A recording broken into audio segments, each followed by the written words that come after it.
शेदातपुर में सुन्नी राब्ता काउंसिल शेदातपुर जे ज़ेर एहतमाम फ़लस्तीनी इंसानियत यकजहती जी अज़ीम शान रैली फारूक आज़म चौक जानीपुर खां कढी वई। रैली के मुख़्तलिफ़ शोबन सां ताल्लुक़ रखंदड़ माण्हुनि ख़िताब कयो, जंहिंमें केतिरनि ई मुसलमाननि शिरकत कई। उन मौक़े ते रैली खे ख़िताब कंदे सुन्नी राब्ता काउंसिल शेदातपुर जे सदर मुफ्ती फारूक चयो त फ़लस्तीन जो मसइलो कंहिं हिक मुल्क जो न पर उम्मत मुसलमान जो इज्तमाही मसइलो आहे ऐं इहो हिकु पुराणो मसइलो आहे जंहिंखे हल करण जी ज़रूरत आहे। असां इसराइली जारियत जी सख़्त मज़म्मत करियूं था। रैली के खिताब कंदे मुफ्ती अब्दुल अज़ीज़ चयो त इसराइल आलमी इंसानी हक़नि जी भञकड़ी करे रहियो आहे।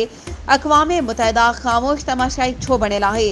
तंहिं करे पाकिस्तान हुकूमत खे गुज़ारिश आहे त गॾियल क़ौमुनि में ठहराव पेश करे इसराइल खे मुंहुं तोड़ जवाब ॾिनो वञे। रैली में शिरकत कंदड़ फ़लस्तीनी अवाम जे हक़ में नारेबाज़ी कई ऐं इसराइल मुर्दाबाद जा नारा हंया ऐं फ़लस्तीन जा झंडा बुलंद कया विया।